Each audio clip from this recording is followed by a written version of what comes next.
Good morning, traders. This is Perry Wilkie with StartupTrading.com. It is 6 minutes till 9 a.m. Eastern Time on Monday, April 28th. Before we get into it, I just posted all this in the equity profile, so I'm not going to cover it too much. But the big events for the week, obviously, are advanced GDP, core PCE, uh, and non-farm payroll on Friday. And then we have earnings of Meta and Microsoft after the bell on Wednesday, and then Apple and Amazon after the bell on Thursday. Those are your big ticket items for the week. Looking back at Friday's session, right, the Qs basically traded between 465 and 473 on Friday's session.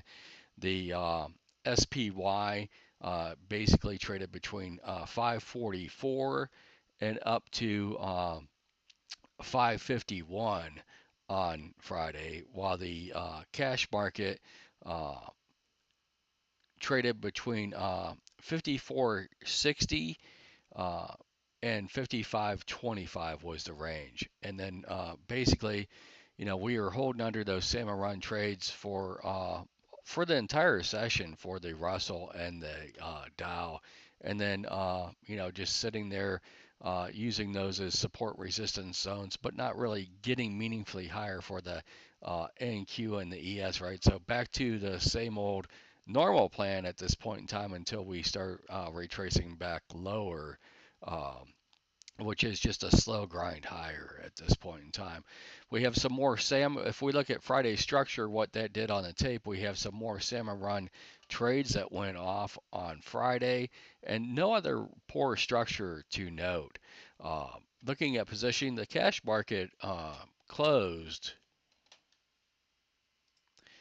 at 55.25. Uh, we're pretty much unchanged at this point in time. So that's where we had opened up. You can see that for the week, we got some gamma there. But for today, really 5,600 is the level and 5,400. So we're 75 points away from 5,600 probably and 125 from 5,400.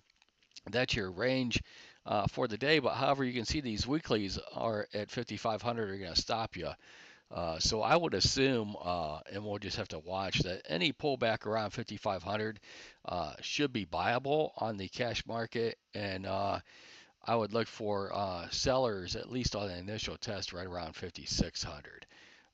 As we look at the SPY, uh, same type of a deal.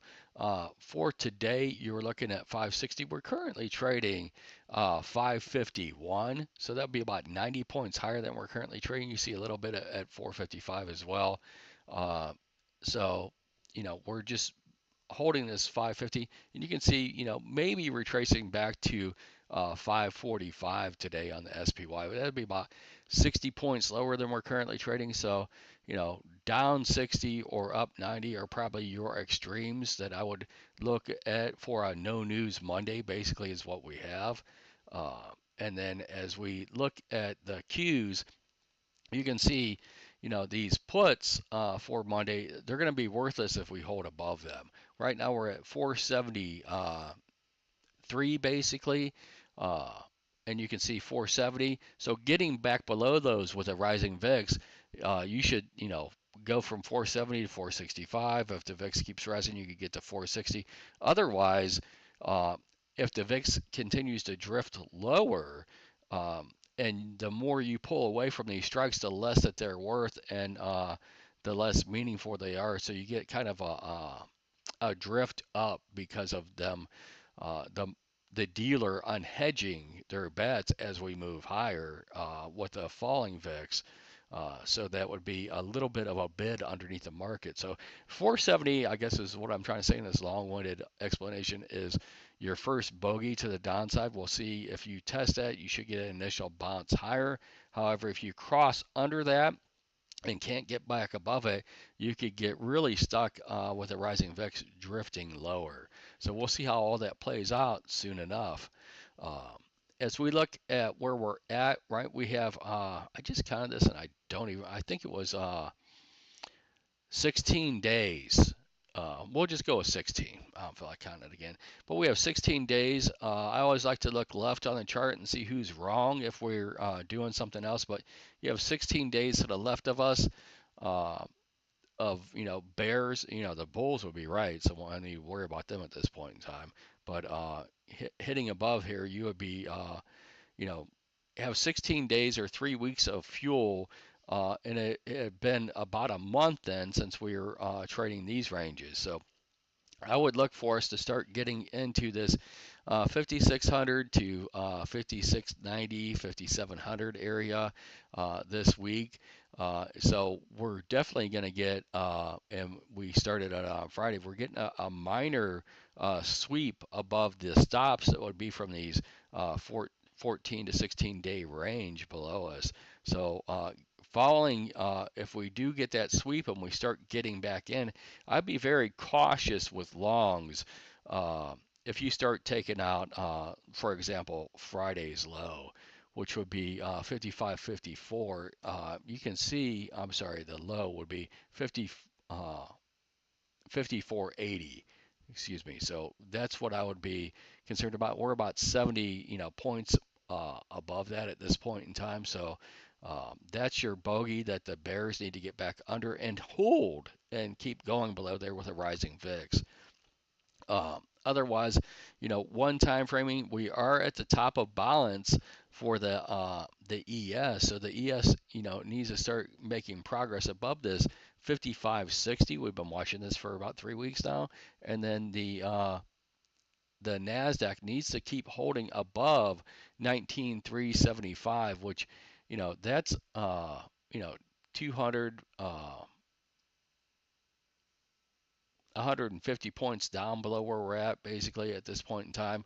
So we'll see that, but those are your bogeys that you really want to see going up. And you can see, I would look at this low from April 2nd. That's where you start getting above April 2nd's low, and you could just draw a line on your chart there. You should get even a little bit more of a squeeze up into all of these lower body candles and the high from the April 1st.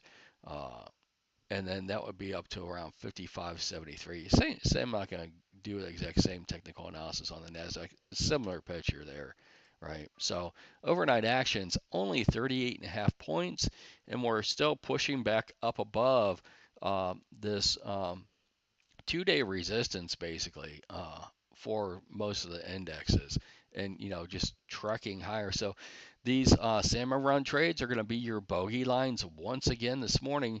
And then remember, I always say when all four indexes act the same, you have better odds for technical analysis to work.